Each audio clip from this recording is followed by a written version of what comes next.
Hi friends, இன்றைக்கி நம்ம பார்க்க போகிற ரெசிபி வந்து ஒரு ஸ்நாக் ஐட்டம் தான் பார்க்க போகிறோம். காரப்பொரி தான் பார்க்க போகிறோம். காரப்பொரின்னு சொல்லலாம், இல்லைன்னா கொல்கத்தா ஸ்டைல் ஜல் மூரி, இப்படி எதுனாலும் சொல்லிக்கலாம். நம்ம செய்கிற எப்போதும் காரப்பொரியை கொஞ்சம் டிஃப்ரெண்ட்டாக பண்ண போகிறோம், அவ்வளோதான். பொரி எடுத்து வச்சுருக்கேன். அதுக்கு என்னென்ன இன்க்ரீடியன்ட்ஸ்ன்றதை நான் ஃபஸ்ட்டு சொல்லிடுறேன். பொரி, உருளைக்கிழங்கு வந்து வேக வச்சு இந்த மாதிரி பீசஸாக கட் பண்ணி வச்சுருக்கேன். வெள்ளை பட்டாணி வந்து வேக வச்சு எடுத்து வச்சுருக்கேன். ஆமச்சூர் பவுடர், இது வந்து டாபேலின்ற மசாலா. நான் என்னோடய வீடியோஸில் முன்னாடி டாபேலின்னு ஒரு ரெசிபி போட்டிருப்பேன், அதுக்கு யூஸ் பண்ண மசாலா தான் வச்சுருக்கேன். மிளகாத்தூள், கேபேஜ் பொடியாக கட் பண்ணி எடுத்து வச்சுருக்கேன். ஒரு லெமன் வச்சுருக்கேன். தக்காளி பொடியாக கட் பண்ணி வச்சுருக்கேன். இதில் வந்து ஒரு 3 பச்சை மிளகாவும் கொத்தமல்லியும் கட் பண்ணி வச்சுருக்கேன், பொடியாக கட் பண்ணி வச்சுருக்கேன். ஒரு பெரிய ஆனியன் ஒன்று சின்னதாக பொடியாக கட் பண்ணி ஸ்லைஸ் பண்ணி வச்சுருக்கேன். இது வந்து நம்ம மாங்காய் ஊறுகாய் போடுவோம் இல்லையா வீட்டில், அதில் எண்ணெய் இருக்கும் இல்லையா, அந்த எண்ணெய் எடுத்து வச்சுருக்கேன்.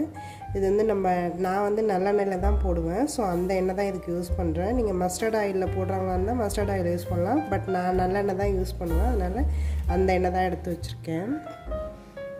இதில் வந்து கொஞ்சமாக சேவும் கார்ன் இதுவும் எடுத்து வச்சுருக்கேன். நான் கார்ன்ஃப்ளேக்ஸும் எடுத்து வச்சுருக்கேன். இதெல்லாம் தான் வச்சு பண்ண போகிறோம். வாங்க இது எப்படி பண்ணலான்றதை பார்த்துடலாம். இந்த பொரியில் வந்து நான் ஃபஸ்ட்டு கொஞ்சமாக ஆனியன் போட்டுக்கிறேன். நம்மளோட விஷ் தான் இது, எவ்வளோ வேணுமோ அதெல்லாம் நம்மளோட இது தான். வேக வச்ச இந்த பட்டாணி போட்டுக்கிறேன்.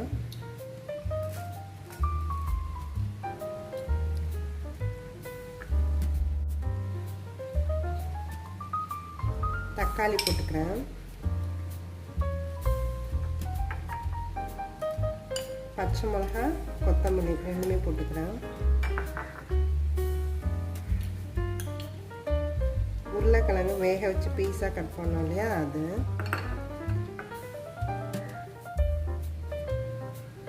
கோஸு பொடியாக கட் பண்ணி வச்சுருந்தது. இது எல்லாமே நம்மளோட விஷ் தான், எவ்வளோ வேணுங்கிறது நம்மளோட டேஸ்ட்டு பொறுத்து நம்ம கூட சேர்த்துக்கிறதும் கம்மியாக சேர்த்துக்கிறதும் நம்மளோட இது தான். நான் கொஞ்சமாக மிளகாத்தூள் இதுக்கு தேவையான அளவுக்கு நான் போட்டுக்கிறேன். அந்த ஊறுகாயில் உள்ள எண்ணெயிலையும் கொஞ்சம் இது காரம் ஜாஸ்தியாக இருக்கும்.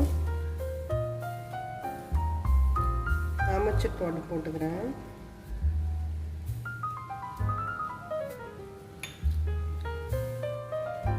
இப்போ வந்து இந்த டாபேலி மசாலா நான் போட்டுக்கிறேன். இது கொஞ்சம் நிறையாவே போட்டுக்கலாம், இது நல்லா டேஸ்ட் ஒரு இது தான்.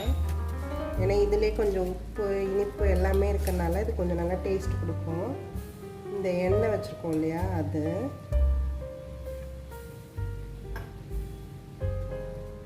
இந்த எண்ணெய் போட்டோன்னே நல்ல ஸ்மெல் வரும், அந்த மாங்காய் ஸ்மெல்லு ஒரு இது டேஸ்ட்டும் நல்லா இருக்கும். அது இந்த எண்ணெய் ஸ்மெல்லும் நல்லா வரும். அது இந்த மாங்காய் ஊறுகாயோட ஸ்மெல்லு அப்படியே இதில் லைட்டாக அப்படியே வர ஆரம்பிச்சிடும். நம்ம போட்டோன்னே தெரியும் இந்த ஸ்மெல்லு.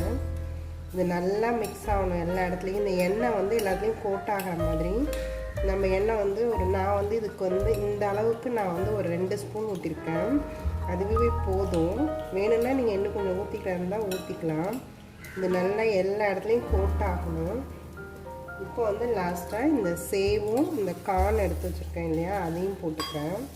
போட்டு இதை நல்லா மிக்ஸ் பண்ணணும். இது எவ்வளோக்கு எவ்வளோ நல்லா எல்லா இடத்துலையும் ஒட்டி வருதோ அவ்வளோ நல்லா டேஸ்ட்டாக இருக்கும். இந்த பவுடர் நம்ம அடியில் இருக்கும், அதை எல்லாத்தையும் இப்படி எடுத்து தான் நம்ம கலரணும். இது நல்ல ஒரு ஈவினிங் ஸ்நாக்ஸாக இருக்கும். இதில் லாஸ்ட்டாக கொஞ்சமாக நான் லெமன் புழிஞ்சிக்கிறேன். இதிலே நம்மளுக்கு எல்லாத்துலேயுமே உப்பு, நான் வந்து உருளைக்கிழங்குலையும் உப்பு போட்டு வேக வச்சனால அது உப்பு இருக்கும். பட்டாணிலையும் சால்ட் இருக்குது. இந்த எண்ணெயிலையுமே கொஞ்சம் சால்ட் இருக்கும். இந்த டாபேலி மசாலாலையும் சால்ட் இருக்கிறதுனால நம்மளுக்கு இதில் சால்ட்டு போட தேவை இருக்காது, அதுவே நல்லா சால்ட் இருக்கும். நீங்கள் வேணும்னா பார்த்துட்டு பத்தலைன்னா வேணால் போட்டுக்கலாம், ஆனால் இருக்கும் அந்த சால்ட்டே போதும் நமக்கு. இப்போ இந்த மசாலா பொரி வந்து ரெடி ஆயிடுச்சு. என்னோடய வீடியோஸ் எல்லாத்தையும் பாருங்கள், என்னோடய சேனலை சப்ஸ்கிரைப் பண்ணுங்கள், உங்கள் கமெண்ட்ஸ் எதுவாக இருந்தாலும் சொல்லுங்கள். இந்த மாதிரி மழை பெய்யும் போது இந்த மாதிரி ஸ்நாக்ஸ் செஞ்சு நீங்களும் என்ஜாய் பண்ணுங்கள். தேங்க்யூ ஃபார் வாட்சிங். தேங்க்யூ.